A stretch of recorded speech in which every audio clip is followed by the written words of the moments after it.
broadcast network, AFTERBUZZ TV. Over 20 million weekly downloads in over 150 countries, and your number one source for after-show entertainment.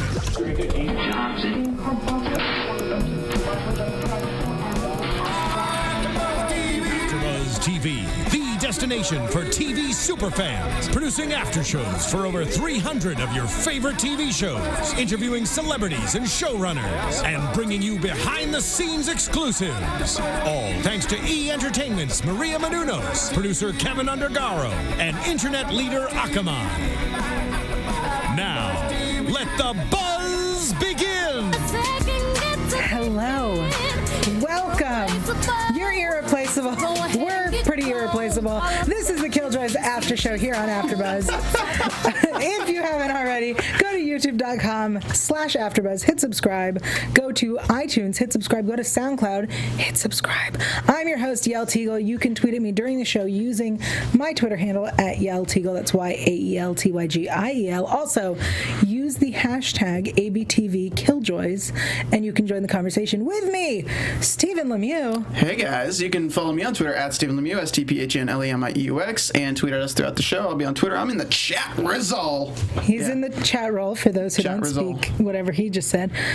So anyone who's watching us live on YouTube, chat with Stephen. He will let me know if you have something clever or interesting to say. So say clever, interesting things. Let's talk about The Harvest. I think this is the funnest episode yet. It was a really fun, it started and all I could think was, ooh, a fun adventure. Steven, thoughts? I thought this episode was good because it contained character development without being boring. You know, it wasn't separate. It kind of let the story go willingly. Usually in sci-fi shows, they like to keep it separate, or they don't do a very good job of what this episode did a good job of this time.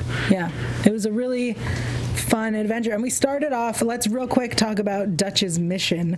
Dutch, I was so disappointed because we set it up last episode that she has a duty. She has to go kill this guy, and she gets him, and she stabs him in the hand, and she wants answers.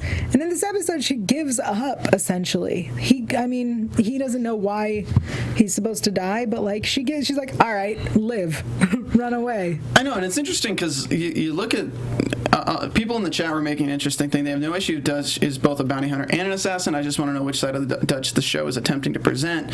And didn't that gray-haired fellow say he's been watching her the entire time? Wouldn't he know that she just let the guy go pretty easily? Both thoughts that I had. Yeah, so the first question is, how is this guy related to anything in this episode? Klein. No, not Klein. Oh. I'm talking about the guy she was gonna murder or assassinate. I guess it's the same thing, technically. Yeah. Mm-hmm. How is he related to anything? And what I was wondering the whole time when she let him go was, it's always, whenever assassins are involved, whenever I read science fiction or things like that, and assassins are involved and they don't know who the person is they're killing, and when the person doesn't know why they're being targeted, it's usually because it's part of a bigger picture plan. Right. And this guy may have been a researcher for something, he may have just been a small pawn, right. He may have been a small cog that if they had eliminated that cog, the grand machine of killing everyone would have stopped. Right. Because we don't know, I think what they're trying to lead us into believing right now is that, say his name again? Klein. Is that Klein's a bad guy. I don't believe Klein's a bad guy. I believe Klein is probably working under his own set of morals, because I guess there's no good or bad, but I believe that Klein is one of those bigger picture people, and we're going to find out that she's going to be giving these contracts and faking that these people are being killed, and we're going to find out that that's actually going to cause a lot of trouble and cause a lot of deaths because she didn't take out these people. Maybe on a grand scale of chemical warfare, these people are involved in this larger plot, and they don't know who Klein is because Klein is very under wraps. He's a very high up. I mean, if somebody took a hit out on me, I probably wouldn't even know who they are. You know what I mean? Yeah, and I guess what I think really bugs me the most about the situation, she didn't ask, what do you do? Yeah, because he probably does something that he doesn't realize is there a reason anyone would want you dead? Right. Who's Klein? I don't know who Klein is, bitch. I'm sorry. Dutch clearly has never seen an episode of CSI or NCIS where they always are maybe it's not this person specifically, but what they mean. She's not a very good interrogator. Well, Well, she's not an interrogator. She's a killjoy. Her job is to, I mean, as we see with Davin, let's go into Davin's story. Davin... Before we get into Davin's story. Yeah. But You it say, answers... you say she's not an interrogator, she's a killjoy. If you're an assassin and Klein is going to train you on all the ways of killing, he's going to train you on all the ways of information extracting as well. Because part of killing somebody, if you're an assassin, is finding out what they know. That's not, I don't think that's true. I think if you're a spy, your job is to find out what they know before you kill them. I think if you're an assassin, your job is just to kill them. And not ask questions, I guess. So I guess that makes sense. The reason I tie it into Davin's story is because he takes the oath, right, of becoming, because he's now becoming Killjoy, and the oath is, I will take no sides, take no bribes, the warrant is all. That is the whole oath. And I think that is why when it comes to Dutch, dealing with the guy she's supposed to kill, is that she's not into finding out who's what side, what's happening. That's not what she's used to doing. And that, therefore, she was supposed to just kill him, but instead just lets him go. It was a lot of build up at the end of last episode to just drop it this episode. But even just by killing the guy, she's taking a side. And by letting the guy go, she's taking a side. All right. So the fact that she's a killjoy and this assassin thing, it's already breaking her oath. Her oath's already broken. Oh, yeah. So the scary thing is, I would have liked to see her character kill this guy. And as much as that sounds really messed up, let me explain myself. Please. Because somebody in that position would know that, look, this guy, even if he tries to run away, they're probably going to find him. Once they find him, then she knows that she's gone back on that. All they have to do is release the fact that she's an assassin for them, and Rack's going to get rid of her because she broke her oath. Yeah.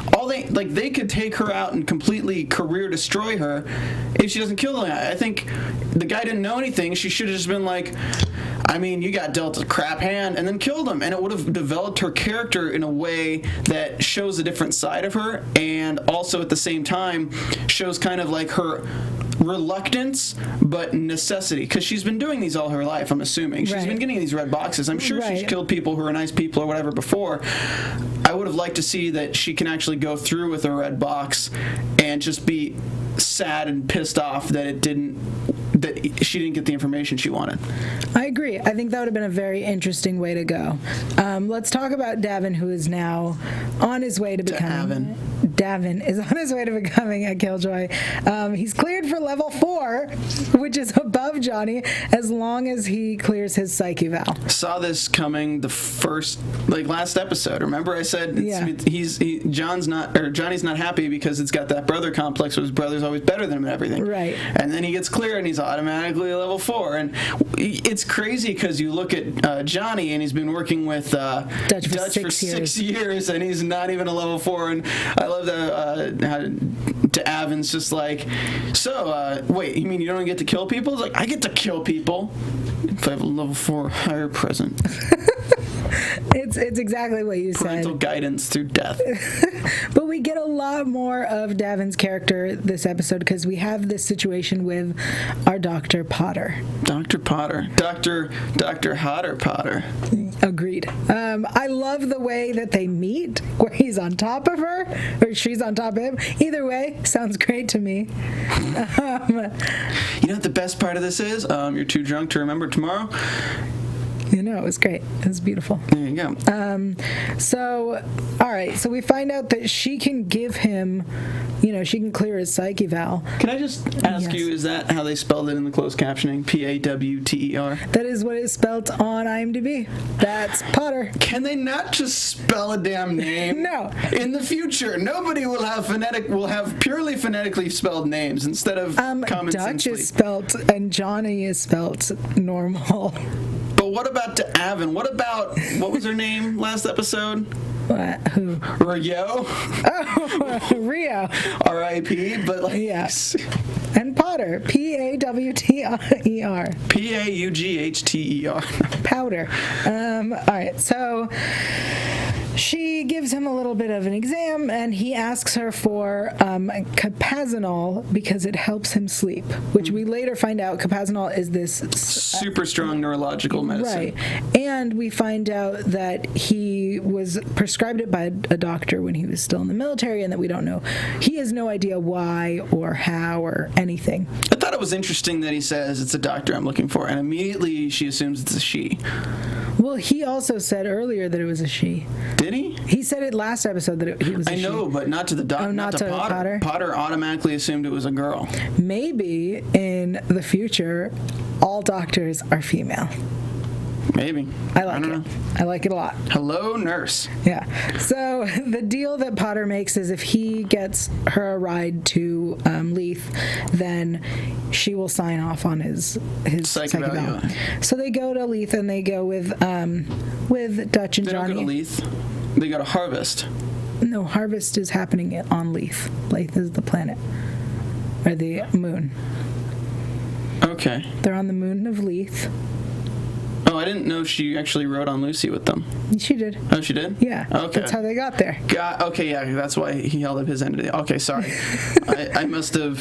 It's all the names. They're crazy. I know, because Harvest is happening on Leith. Yes. During Harvest is actually an event. Got it. Yes. Anyway, so...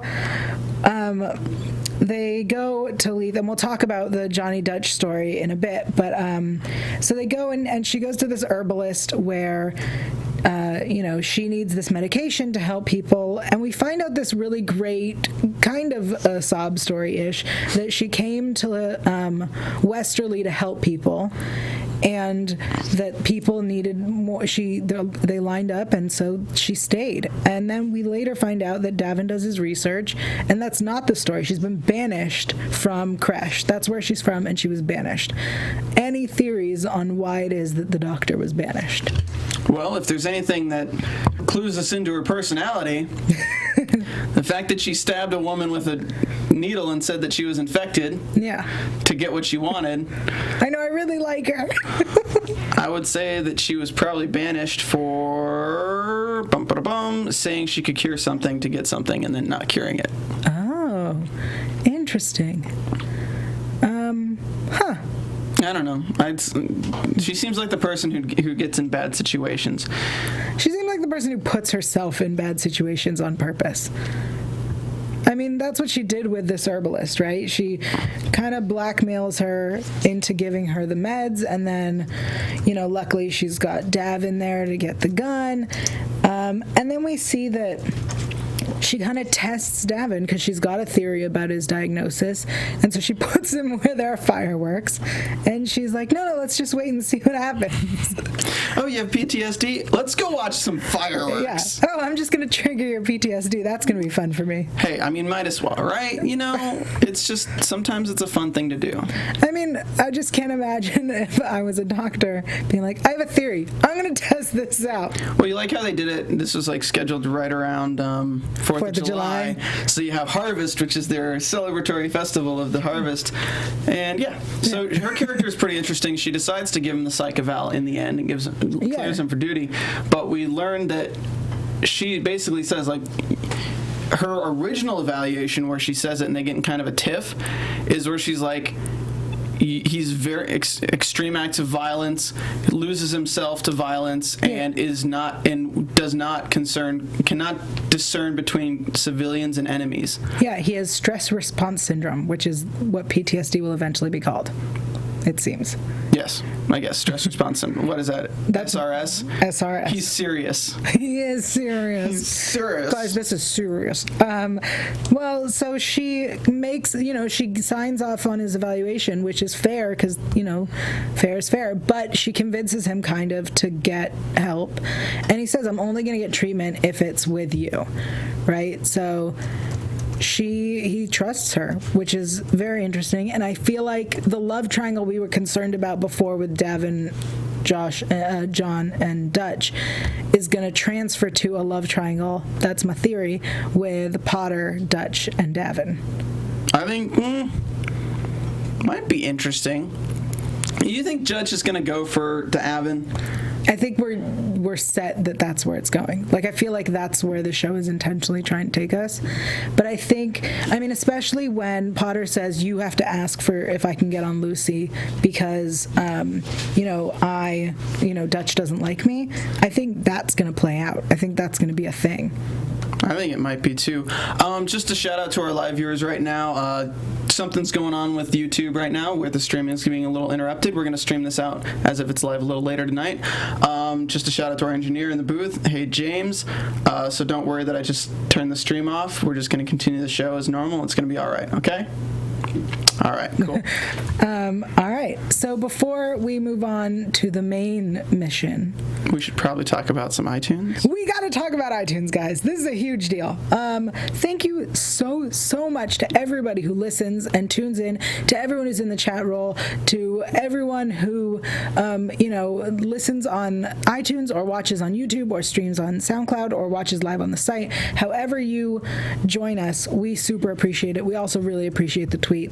And what's amazing is that you guys are just so loyal and so great to us, and we want to thank you by reading a review we got on iTunes. So that's right, if you go to iTunes and you hit us with a 5-star rating and you write a review, be it good or bad or neither, be it just a happy face, you will get a shout out right here on the air. So I'm gonna do it. You're gonna do it? I'm gonna do it. Fine.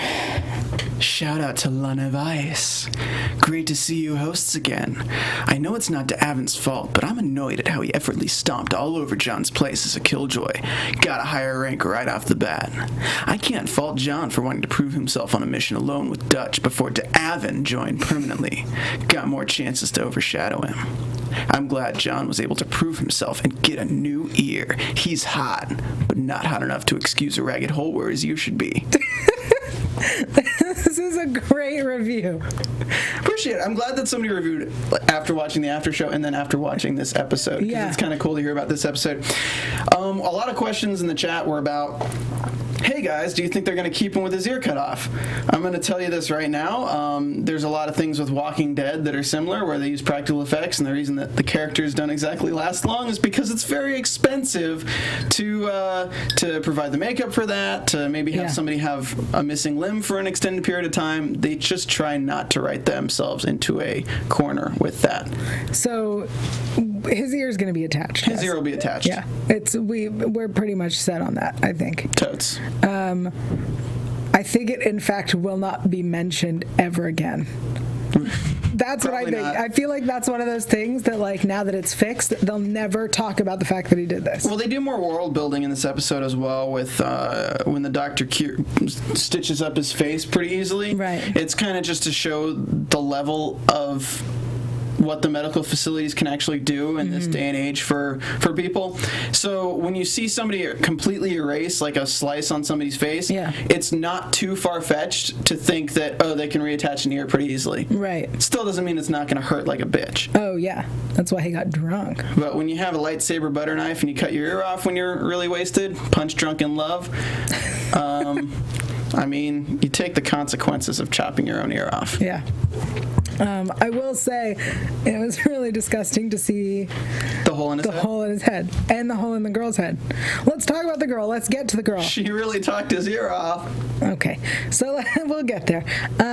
So it's harvest week, which means that all the harvesters and the migrant farmers are coming back to Westerly. We learn a little bit more about the relationship with Pre and the Royal and the bar, and that they have to defend the bar for Pre, and that's why they get free drinks, which is a sweet deal. I know, right? Seriously. We also get, I love this aspect. We get like the sex rooms upstairs are a legitimate part of this business of this bar, and it's not like it wasn't a throwaway line. No, not at all. So because it's a harvest week, we have a harvest special of 20% off upstairs, and we see that Johnny uses the services upstairs, and the fact that it's like a very, like, everyone uses the services upstairs. Well, I actually really like this aspect of it, and a lot of people kind of like hate on us for approving of prostitution and things like that, but when you look at a lot of stories or even science fiction books where they talk about off-world planets and things across the solar system, it's like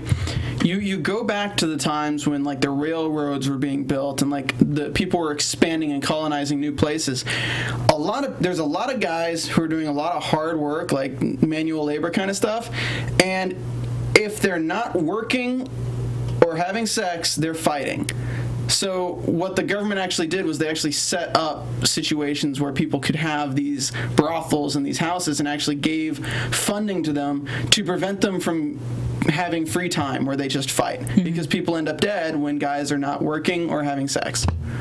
Interesting. I mean, because you look at all of America's history, on the forefront of every single, like, colonization, all these, the Oregon Trail, all these things, like, every part of the way, there's, like, brothels, saloons where people can pay to have sex. Because otherwise they are fighting and killing each other. You gotta let off steam somehow, Yael. Okay. Intergalactic steam. Interesting. I mean, okay, yes. And as the oldest profession in history, it's bound to happen throughout the rest of our history. It's not going anywhere. It's going to continue. Yep. So anyway, Johnny is in bed with his favorite girl, Noah, and we find out that it's the same price whether you talk or do other things. Was that the girl from the other day where he's just like, you want to go? The first day? Yeah, I don't think so. I don't think it was. Nope. But the first day makes a lot more sense now. Where we first met them and we were like, how is it that this girl just walks up to him? Yeah. And it was so smooth, and now it makes sense. He's going to get an STSD. I don't think so. I think that he has Potter to keep him safe. She's a doctor. I'm talking... Oh, Potter's going to cure his STSDs? Yeah. Okay. Yeah. That's why Potter's around. She lives upstairs. Like, that's the best part, is she's next door to them. Her clinic. Is, yeah, in the same place. Anyway, so Noah's husband went off to harvest, has not come back. His visa's going to expire in 2 days, and if he doesn't come back, then she will get sentenced to 10 years of hard labor because she co-signed the visa. I love how this ties into, like, current day housing markets. Where, like, you co-sign on a loan for somebody, and a lot of people bail on the loan, and now the bank is left with the money, or now, like, somebody else who co-signed. Like, if I co-sign an apartment and then the other person doesn't pay the rent, I'm left with the thing, and I have to go ahead and pay it out or serve the time. So she co-signed for him to get the work visa with the promise that he'd pay it off through working there and all that. Right, and would come back. And he ditches, and now she has to work 10 years in the mines. Yeah. I want to see an episode in the mines. I think we'll head to the mines at some point. It's been... The mines of Moria. They've been talked about a lot, so I feel like we have to go there. But instead, we head undercover. We go to Leith to Martell's Hawkery, because they're harvesting hawk. So Johnny becomes a migrant farmer. And we get to learn about these ear tag things, which is it's a tracking device and a bomb and, like, kind it's a slave collar, basically. Yeah, unbelievable. And Dutch is a crush snob who is also a hawk distributor. I love when she goes undercover. I love what she wears. She just looks so hot. She does, and the scene between her and what's his face was pretty Martell. hot. Martell was pretty hot. I wonder, like, though, because you know how they bury the ears? Yeah. When they brought the ear up, wouldn't his ear just, like, explode? No, because you have to, like, they didn't go past the line. No, I mean, like, when they took the ear on the ship. Well, so they didn't. The ear that they pull out of the tray is a new ear. No, it's not. He said something about it being a new ear. Oh, I thought it was the same ear. They just reattached it. I thought that as well, but he says, like, it's a new ear. I love how they take, like, just a prosthetic ear and put it in petroleum jelly and say that it was a 3D printed ear. Ew. That's awesome. It's disgusting. I'm down with the future, man.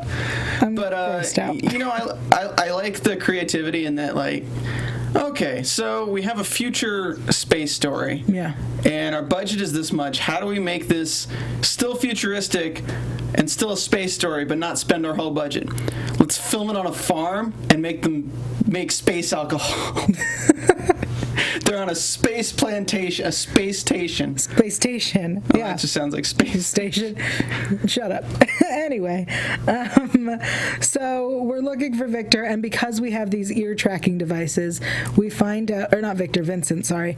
The ear tracking devices means that we can hack into the computer and find out where Vincent is. But we need an eye. And so Dutch is like, I got this. I can get you an eye.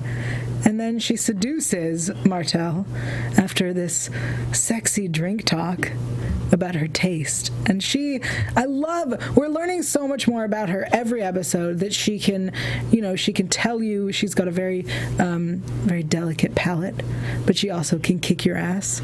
And she knows how to keep a cover. Yeah. Especially when talking to Johnny when he's laying on his 3,000 count crushed bed sheets. Seriously. I was like, ew, it probably smells now. I was concerned for her. That hair, though. Which hair? When she first comes down as like the loyal noble. Crazy. Yeah. So yeah, she's undercover as a royal bitch-tress.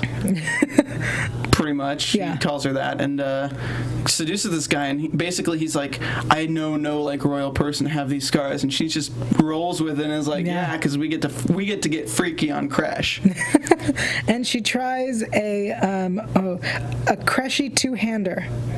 That's what it was called. That sounds sexual. That was the move that she offered him. Oh.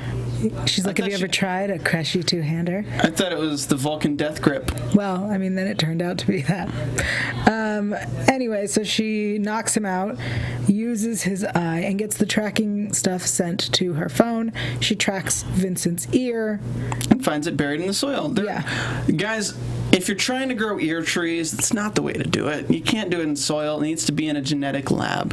Yeah, but the ear trees had lots of ears in them, so like that's enough, I think, to grow a tree. Yeah, but I didn't see any petroleum jelly, and that's what really stimulates the ear tree, apparently. So she finds that. Meanwhile, we have Mr. Johnny deciding to fall in love. He's not falling in love. He's flirting. He's absolutely smitten. With Shia LaBeouf.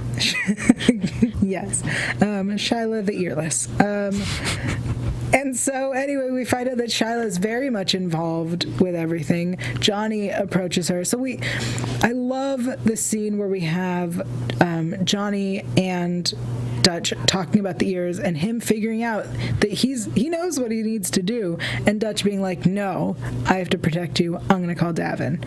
Because he was right. All of his concerns about Davin, coming in and taking his place and him being left behind. Well-founded. Yeah, totally well-founded. But of course, Johnny has to be Johnny and cuts off his own ear. Hell yeah, man. Lightsaber butter knife. You don't get many chances to use one. Well, he got two. He used one to cut off his ear and to burn the jack. How much would it suck to cut your ear off and be like, oh, they put the tracker in the other one? Like you get one chance and you cut off the wrong ear. I mean, as funny as that would be really messed up. Yeah. I mean, freaking Vincent Van Gogh over here. So we find out that outside of Martell's hawkery, there's a Jack grow-up, which is where they're growing Jack. Which, again, is another thing we learned about last episode that wasn't just a throwaway line. That did come back again. This Jack thing. Well, even in the beginning of this episode, we find out that it's flammable because they're like, you can't just burn it. It'll smoke up the whole city. Right. And I think, I really am hoping that, Jack and all the little pieces that seem very small are going to build to something amazing. Like the company has been manufacturing Jack to keep everyone, whatever. I mean, this show's done a lot to kind of parallel our own world in ways, just with advanced parallelism. Yeah. Basically, their problems are just kind of in a different costume. I think it's going to be kind of similar to the war on drugs, and they're going to play on the conspiracy that the government's behind the drug trade. I think that's probably the company's actually supplying the Jack and things like that. I mean, you could tell that the guy. The thing I didn't know about is what was his name? Martell. Martell knew about the Jack growers. Mm-hmm. He obviously was taking a cut of that. Right. But my question was, if he knew about that, why did he need to have the guys cut their ear off? Why couldn't he have just chosen people from the thing to go into that? Or maybe it was plausible deniability. Because if they cut off their own ears and ran away, then it wasn't his. He was obviously not involved. But also, he never reported anybody missing. right? So there's kind of a little part of it where he can argue, which is the same reason why when he thought that that's why Dutch was there, was because of the Jack.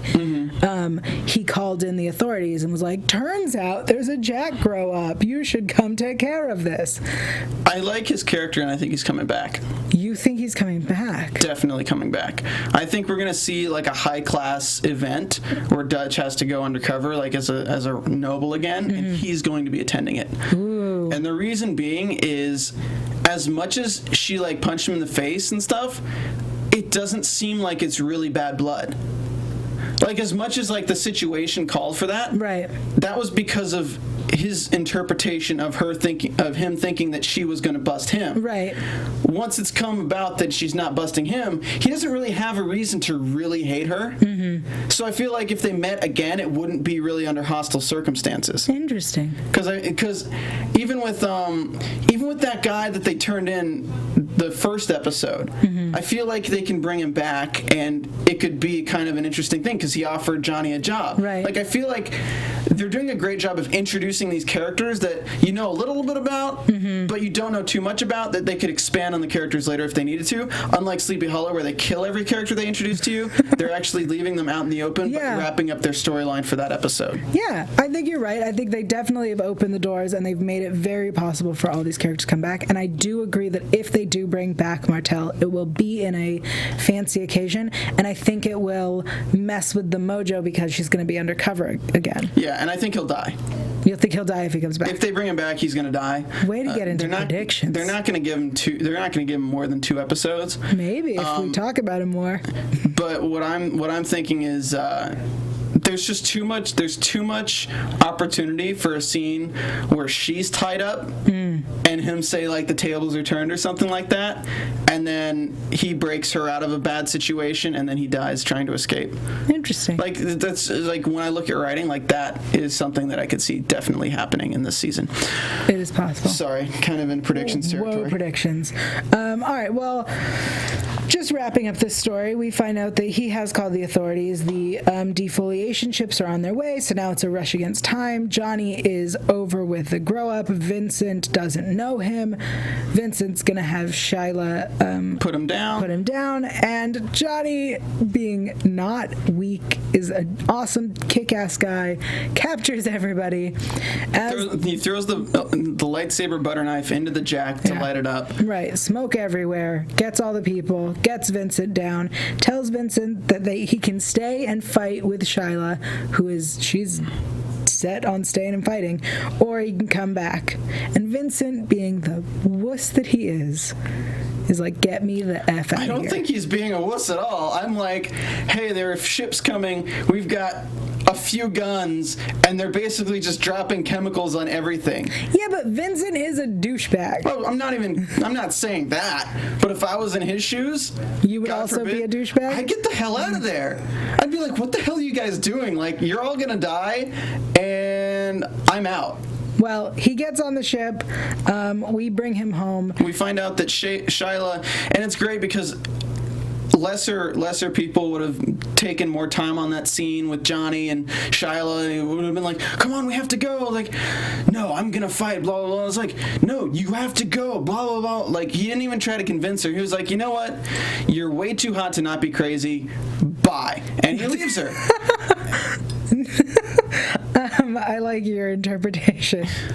I think it also has something to do with the fact that the Warrant Is All. They came for what they came for. They came to get Vincent. They got him. Dutch even points out, we have a warrant for Vincent. We're taking him. So she's kind of, you know what, you decide to stay. I don't have time for this. We're not all going to die. I'm out of here. Yep. So they get on the ship. They go back. And Noah comes by to see her husband. She's so happy. They kiss. So excited. So excited to see him. She smacks him, thankfully. Very, very, very anger. Yeah. Such excite, very anger. And then we find out there's a new warrant because they were late to bring him back. They took the scenic route, you know? Yeah. And he's arrested and has 10 years of hard time in front of him. Yet another character. We go to the mines. We're going to see him. Interesting. I really like sci-fi shows because they do bring back characters like this. So I really expect to see some of these characters again, especially with world building like this. You don't kill them the first episode, you can kill them the second episode, so the audience has somewhat of a connection, and it's not just killing a random person. It's like, oh dang, they just killed that guy that's been around for, I guess, 5 episodes. You know? Yeah. I mean, also, there is that whole you have to be invested in someone if you're going to kill him, right? Because it's pointless to kill someone that the audience isn't invested in. Yeah. Because it doesn't affect us. But I mean, we're going to be like, yeah, kill him. But I'm sure if we see him again, they're going to redeem him in some way. So when they do kill him, you're going to be like, oh, they killed him? What? So, wrapping up the episode, we have this real great heart-to-heart with Johnny and Dutch. We should make ship names for everyone now. Well, the thing is, nobody's shipping Johnny and Dutch because that's not going to happen because they're best friends. They're not lovers. Which is why we need a ship name for them. Dutch. Johnny, Dutch, Dutch. If there was a word to roll off your tongue, this would be not it. The antonym of that word. Judge. Okay, so Judge, have a heart-to-heart. I'm making that a thing, guys. Hashtag Judge. All right, so Johnny finally expresses his worry that Davin is going to replace him. And then Dutch tells him that he's irreplaceable to her. You're irreplaceable. Yeah. That's why we started with that song today. Guys, yeah. Full circle. Full circle. Calm down. Yeah. Judge. Calm down. Can't get calm. Killjoys. Okay. Dutch accidentally reveals, I think accidentally, that Davin will probably just leave once he finds the doctor he's been searching for. And then we see on Johnny's face some sort of like... He's sad. Registering. I think he registers that he knows what that means. That he knows who Davin's looking for. I thought it was more registering that he knows that he's going to lose his brother again. Because as much as he hates to have his brother back, right? He loves. He still likes having his brother back. Of course. Like he would just rather have his brother back and not be doing the same thing he's doing. Right. It's like me. I grew up with 2 brothers that are older than me. So like everywhere in high school and that all the makes schools. So much more sense. Yeah, all the schools. I was so and so's younger brother. So like I never had my own thing. Right. Moved to LA. I have my own thing. My eldest brother, moved to LA. Mm-hmm. But I convinced him to move to LA because it's a completely different path. I know that's different. But this is, if somebody's going to move there, do the same thing, and then be better at it than you, like, yeah, you're going to be like, level 4. Bitch! It's another reason why I'm glad I don't have sisters. No sisters. No sisters. Don't have this problem. There you go. So anyway, I think there's also a registering of he knows what it means. That's my prediction, is that Johnny knows what's up with that. And then he asks Dutch about her secrets. Do we know that they don't have a sister? No. Ooh. Interesting. We don't know anything else about the family. We know their mother's dead-ish. Probably not, but we think she's dead. What if their sister's a doctor, and their sister knows what kind of experiments the military performed on Davin? Ooh. And that's why they're giving him... Stop getting into predictions. Let me finish this. Gosh, Steven. I'm sorry. Okay. I'm almost done. So, are you done now? No, Johnny is asking about Dutch's secrets and the red box and whatever, and she says, is it okay? The secrets are over. Can we just leave it at that? But it's not over. No, of course it's not over. It's like, I'll tell you what's wrong with me if you tell me what's wrong with you. He tells everything what's wrong with him, and then she's like, so, it's over with. Don't worry about it. Can we just say, yeah. It's like, let's say like you're in a marriage and 2 people are like fighting, and the husband tells the wife, I'll tell you everything that's wrong with me, and the wife tells the husband, because they both think they're cheating on each other, and then the husband goes like, I got demoted at my job and I just really feel sad, and the wife's like, oh, is that all? Okay, so what was going on with you? And he thinks that she's been cheating. Can we just say that it's over and that it's not going to happen again? They would not be okay with that. Well, Apparently, Johnny is okay with that. And they promise that there will be no more secrets, which was a lie. Except that I'm doing Noah. I guess that's not a secret, though. No, she knows he's doing Noah. She said from the beginning, could you not be friends with people you sleep with? It's weird. And you can see that Johnny's mad at what's-his-face, Vincent, for, like, having this piece of ass off-world on Harvest. Yeah. It's like, Johnny, you're sleeping with his damn wife. Yeah, but it's a business arrangement. It's 100% a business arrangement. How dare you judge? I mean, if he wasn't planning on going back ever, I can't blame Vincent. He's a douche, but I can't blame him in that regard. Before we get into predictions, I want to let our fans know something very important. Because I definitely forgot to do it earlier. Guys, next week... Judge. Hashtag judge. Next week, I just want you guys to know now, next week is going to be a special episode. Will be on Monday, not on Sunday, because it's Comic-Con and some of us won't be here. So that is something I want to make sure we tell you ahead of time. And that's it. Next week, some special. of us will not be here. Yeah, I'm going to be busy at Comic-Con. And so jelly. I'll tell you all about it later. Let's go into predictions. Predictions. Got it. And now, your AFTERBUZZ TV predictions. My news and gossip real quick. You don't have to hit the button, James. Don't hit the button, James. Aaron Ashmore retweeted you. He did retweet me. That did happen. I want to also give a shout out, of course, to Tom Allison again, but also to Tamsin at Red Tamsin McDonough. Yeah, who's the voice of Lucy? Right, guys. She said she loved our after show. She watches the show, so if you want to be cool like her, watch the show. Also, follow her on Twitter, guys. She's the voice of the ship. Also, this week she was the voice of previously on Killjoys. Was she really? She was. Oh, I was like, I know that voice. Yeah. She's the Cortana of Killjoys. She's better than Cortana. She's not stuck in someone's head. And she's sassy. And she's falling in love with Johnny. She's, yeah, that's going to be a fun episode. Some ship on Johnny love. I'm sorry. I ship Johnny and Lucy. Juicy. Johnny, Lucy, Juicy. I'd rather call him John Luce. Why would it be John Luce? Like John Luce Picard. I'm sorry. No, that was a good one. I had to pull Patrick Stewart out of my butt. I liked it. By the way, check out Patrick Stewart on the new show Blunt Talk coming to HBO. It's going to be really good. Wait, so next episode. Stars, actually. The trailer says they have to team. The team goes to prevent a war. Also, between nuns. There are nuns with guns. And they have to retrieve a missing target, which means absolutely nothing. I have to say, yes, I'm really happy that my money towards my favorite charity has been paying off. Nuns with guns. Nuns with guns. I donate every day, guys. Yeah, everybody should. Any predictions on Nuns with Guns? You predicted this entire episode. So, any other predictions you want to throw out? Did I predict? I predicted throughout the after show. I think that Avin's gonna get shot by a nun. Yeah, probably like in the leg, flesh wound. Okay. He's gonna be like, "You shot me! You're a nun!" We're gonna get that line.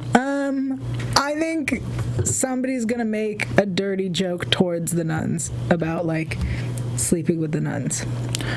I think we're going to find that the nuns are not nice people.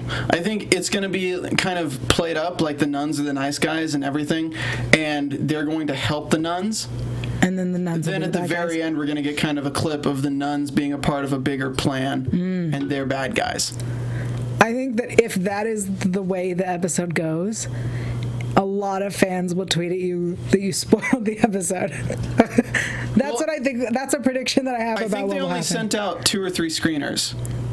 No, I know. I'm just saying. But I never saw. We never watched the screeners here, guys. Just so you guys know, because I know. Shout out to Hank Otero. Yeah. He writes reviews on TV Fanatic. He writes reviews for the episodes, so he actually gets screeners to watch it before. We don't watch the screeners though. No. So any predictions are completely. I know, but I'm saying if that prediction is correct, I predict that fans will yell at you. Well, this is episode 3, right? Harvest. Next episode is going to be the episode where I think usually by episode 4 we've established the world, we've kind of established these characters, we have the team. We might get one more member of the Killjoy team, I think, but probably not for a little bit. You think they're going to get a 4th member? I think we'll get a 4th member on the ship. Do you think the Doctor's the 4th member? I think think she's going to be... I don't think we're going to see her at all next episode. Really? I think she might be mentioned, like, oh, she signed off for you, great. Or like, oh, you're seeing her for treatment, great. I think that will happen, but I don't think we will see Potter until at least episode 5. Well, sci-fi shows usually keep it to 5 or 6 member crew. You look at, I know, shut up about me saying something about Firefly. I'll mention more than Firefly. Firefly, Sliders, Farscape. There's tons of shows. Shield. Yeah, there's tons of shows that they have the ship crew and things like that. I mean, you're going to have... You want 4 to 6 characters. I'd say 4 at the least, just because if you expand on 2 main characters way too much, you're going to not have enough episodes to make it last 3 or 4 seasons. You really want some other episodes where you can kind of have those characters involved in other character escapades. I disagree with you. I think that we're going to stay at least through the first 2 seasons with a 3-person team. I think people might... We're going to get a 4th person by episode 5. Ooh. And we're going to get the main overarching story next episode. 4th episode into the series, we're going to get the overarching story of what's actually kind of, or at least a piece of the puzzle, so we can see like the a greater bigger arc. Yeah. Because I know for a fact we have to get out of the quad 4 system. Interesting. I don't know if we're going to do it at the end of the first season or if they're going to start in the next... They're going to get out at the end of the season then start season 2 in a new system. Or I think maybe in season 2 they're outlaws. We're going to find them to be outlaws at the beginning of season 2. I think you are thinking too ambitiously, and I don't think any of that's going to happen. I think we're going to stay in the quad. We're not. And I'm telling you, and you know, you might be right. Yeah. I'm not going to pull the host. Yeah. I know. Yeah. I'm saying that could be true. Yeah. But the way Syfy has been going with their shows recently, they have like a 70% cancellation rate for shows right now. Right. And it's because shows try to stay too still. They try to plan for the original story to go for so long that fans don't stay interested and Syfy cancels the show. So I think that we're going to have the story moving pretty quickly. I think the writers are going to have to be on their game because they're going to move the story pretty quickly and they're going to have to create good story for the next season or 2. Okay.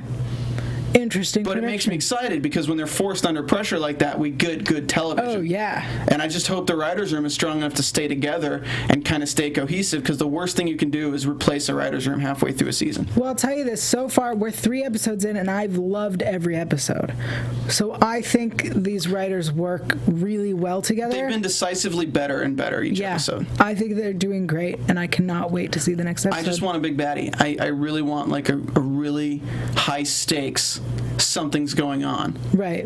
And I think it can come down to the way they save everyone in the quad planet system is completely illegal and makes everyone hate them.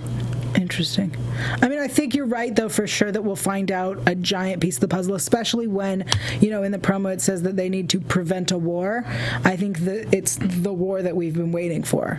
Whatever is happening between, you know, the people of Westerly and the company, or, you know, Kresh and the company, or the Rack and, you know, who really runs it.